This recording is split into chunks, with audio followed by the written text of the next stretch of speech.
पण मला आजी म्हणू नको. ठीक आहे, मी तुझ्याच वयाची अशी समज 72 नाही 27. आपण सगळेच ही म्हण वापरतो की म्हातारपण हे दुसरं बालपण. आणि मला थोडं त्याच्यात अजून खोल जायचं होतं की नेमकं का.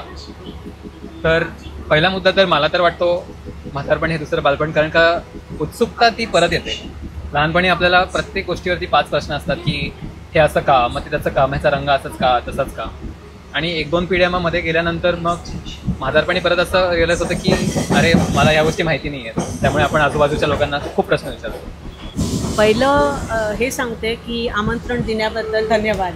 जेव्हा वृद्ध लोक लहान मुलांबरोबर राहतात, वावरतात, ते स्वतःला सक्षम करतात. आपली जी ऊर्जा आहे ती लहान मुलांना मिळते आणि अनुभवाची ऊर्जा मिळते. आणि लहान मुलं आपल्याला एक नवीन काहीतरी युवक किंवा यौवनिक प्रेरणा देते की आपलं वय किती असलं तरी शिकायला ती वेळ येतेच. म्हातारपणात ती अशी एक ऊर्जेवरती आपण इतके अवलंबून असतो, कारण का जी काही ऊर्जा तुमच्या आजूबाजूला असेल ती तुम्ही लगेच शोषून घेता. जर तुमच्या आजूबाजूला लहान मुलं असतील तर तुम्ही लहान मुलांची ऊर्जा घेता, किंवा जर तुमच्या आजूबाजूला थोडे कमी एनर्जीवाले लोक असतील तर तुमचं आयुष्य पण तसंच निघून जातं. वृद्ध वयामध्ये जेव्हा आपल्याला प्रेम हवं असतं, तुम्हाला असं वाटतं का की ते प्रेम आणि जे लहानपणी प्रेम हवं असतं ते प्रेम हे थोडं खूप जवळ आहे. सतत लक्ष पाहिजे असतं त्यांना, किंवा सतत गप्पा मारायच्या असतात, किंवा एक प्रकारचं खूप भावूक प्रेम पाहिजे असतं जे आपल्या पूर्ण आयुष्यामध्ये आपण कुठेतरी विसरून जातो. पण लहानपणी आणि वयस्कर असताना मात्र ते खूप पाहिजे असतं. पण लक्ष आणि प्रेम एक असलं ना तर वयात आणि वृद्धत्वात आणि लहान मुलांच्यात काही फरक नाही आहे.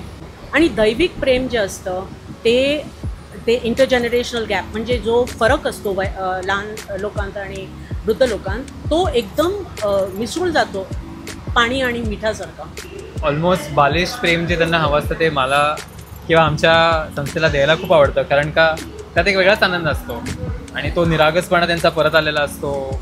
त्यांना जर लहान मुलांना बघून कसं आपल्याला त्यांना मिठी मारावीशी वाटते, तसंच माझी आजी मला भेटली की मला तसं वाटतं, किंवा कोणतीही आजी भेटली तर मला तसंच वाटतं. शारीरिक पण तुम्ही जर बघितलं तर ज्या प्रकारची काळजी लहानपणी लागते, आता देवाची करणी म्हणा किंवा काय म्हणा, पूर्ण गोल येऊन आपण म्हातारपणात पण आपल्याला तसाच सहवास लागतो किंवा शारीरिक सपोर्ट लागतो. चालायचं कसं हे परत शिकायला लागतं, बसायचं कसं परत शिकायला लागतं, तोल कसा सांभाळायचं परत शिकायला लागतं, काय खायचं काय नाही खायचं हे आपल्याला जे लहानपणी कोणीतरी बसून शिकवायचं ते म्हातारपणी शिकवेल किंवा नाही शिकवेल पण शिकायला नक्की लागतं.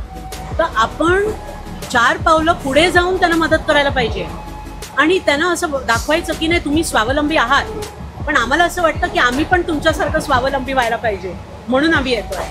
आणि निरपेक्षित, मी असं नाही म्हणत सेवा, निरपेक्षित प्रेम द्यायला पाहिजे. की आपण जेव्हा लहान होतो तेव्हा आपल्याला इतक्या साध्या आणि किरकोळ गोष्टींमध्ये आनंद मिळायचा. फुलपाखरं दिसलं की आनंद, आकाश निळं असलं की आनंद, पहिला पाऊस आला की आनंद. हे जे साधे छोटे आनंद आहेत ते आपण पूर्ण आयुष्यामध्ये विसरून जातो, त्यांचं महत्त्व आपण कमी करून टाकतो. पण म्हातारपणी मात्र परत ते सगळे महत्त्व तसेच येतात. आजचा चहा चांगला झाला आहे, किंवा आज मला ती 20 मिनटं भेटायला आली, किंवा आज माझ्या जुन्या मैत्रिणीबरोबर गप्पा झाल्या. त्याच्यामुळे त्यांचा पूर्ण आठवडा चांगला जाऊ शकतो, इतका त्याच्यामध्ये एवढी ताकद असते लहान आनंदांमध्ये. तर असं काय वाटतं की त्या वयामध्ये परत आपल्याला छोट्या आनंदांचा महत्त्व परत कळतो. आपल्या यौवनात आपण जीवनाला उदरनिर्वाह करतो, त्यासाठी किती तुम्हाला माहिती आहे मुंबईसारख्या जागी किती धावपळ होते, कामाची धावपळ, विवंचना. तर तेव्हा घरी आल्यानंतर माणूस इतका थकतो की त्याला वेळ नसतो या छोट्या गोष्टींना. पण काय होतं की जसा जसा वेळ होत येतो तेव्हा आपल्याला वाटतं नाही खूप आयुष्य आम्ही घिसवलं, आता वेळ आली आहे, चला आनंद घेऊया. तर छोट्या छोट्या गोष्टी आपल्या हातात आहे ना, आनंद कसा घ्यायचा. आपल्याला जर अनुभव आला आहे की छोट्या छोट्या गोष्टी आपल्याला आनंद देऊ शकतात, तर तोच अनुभव आपण वयस्क लोकांना द्यायला पाहिजे. समाजात ज्यांना कोणी नाही आहे त्यांना आपण जाऊन त्यांना म्हणायचं आम्ही तुम्हाला भेटायला आलं तर आज चालेल का, आणि तुम्ही खूप छान काम करत आहोत. आमच्या काही टीम मेंबर्सना भेटला, आज 18 ते 21 वयाचे आहेत. तुमचा त्यांच्यासाठी काय निरोप असेल? जे तुम्ही करतायत ते एक देवाचा उपदेश आणि शुभाशिष आहे, कारण सर्व लोक हे करू शकत नाही.